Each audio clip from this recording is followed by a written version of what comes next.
নমস্কার, আমি সব্যসাচী। আজ আপনাদের সঙ্গে ভাগ করে নিতে চলেছি এক রহস্যময় এবং অবিস্মরণীয় ঘটনা, যা জড়িয়ে আছে গঙ্গা নদীর মাঝখানে থাকা জলমগ্ন শিবলিঙ্গের সঙ্গে। এটি শুধুমাত্র আধ্যাত্মিকতার প্রতীক নয়, বরং প্রকৃতির এক চমৎকার সৃষ্টি। চলুন শুরু করা যাক এই রহস্যময় যাত্রা। গঙ্গা নদীর বয়ে চলা প্রবাহের মাঝে, বিশেষত বর্ষাকালে যখন নদীর জল ফুলে ফেঁপে ওঠে, তখন এক রহস্যময় দৃশ্য দেখা যায়। বছরের বেশিরভাগ সময় এটি সম্পূর্ণভাবে জলস্তরের ঢাকা থাকে। তবে বর্ষা শেষ হতে যখন নদীর জল কমতে শুরু করে, তখন ধীরে ধীরে একটি বিশাল শিবলিঙ্গ তার গাঢ় কালো পাথরের শরীর নিয়ে জলের নিচে থেকে মাথা তোলে। স্থানীয়রা বলে এটি প্রকৃতির এক অলৌকিক সৃষ্টি এবং শিবের সরাসরি উপস্থিতির প্রতীক। কিন্তু কিভাবে এই শিবলিঙ্গ এখানে এলো? এই শিবলিঙ্গের ইতিহাস আজও ধোঁয়াশায় ঘেরা, কিন্তু লোককথা বলে এই শিবলিঙ্গ ভাগীরথীর দ্বারা প্রতিষ্ঠিত হয়েছিল যখন তিনি গঙ্গাকে পৃথিবীতে নিয়ে এসেছিলেন।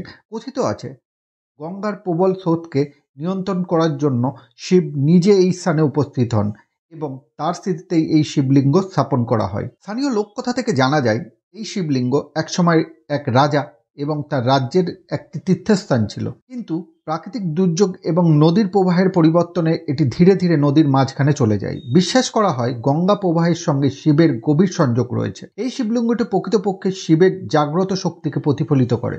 ভক্তরা মনে করে এখানে আসলে প্রার্থনা করলে সমস্ত পাপ ধুয়ে যায় এবং মনোবাসনা পূর্ণ হয়। বিশেষত শ্রাবণ মাসে যখন ভক্তরা এখানে পুজো করতে আসেন, তখন পুরো পরিবেশ যেন শিবের মন্ত্রে মন্ত্রমুগ্ধ হয়ে ওঠে। কাহিনীর এই অংশে আমরা একটি প্রশ্নের সম্মুখীন হই। এই শিবলিঙ্গ কি শুধুমাত্র প্রকৃতির খেলা, নাকি সত্যিই শিবের অলৌকিক শক্তির প্রতিফলন? বিজ্ঞানীরা বলছেন এটি একটি প্রাকৃতিক পাথর, যা নদীর তলদেশে গঙ্গার স্রোত এবং পলির চাপে এমন আকার ধারণ করেছে।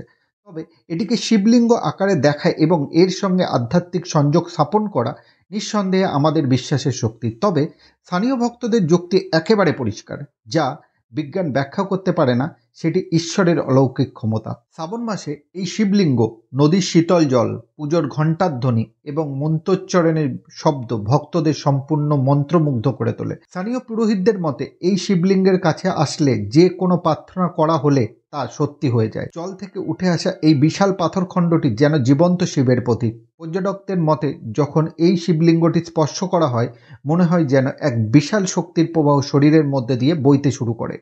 এই শিবলিঙ্গটি শুধুমাত্র একটি পাথরই নয়, এটি এক রহস্যের আধ্যাত্মিকতার প্রতীক। এই জলমগ্ন শিবলিঙ্গ আমাদের শিখিয়ে দেয় প্রকৃতি এবং আধ্যাত্মিকতার অটুট বন্ধনের কথা।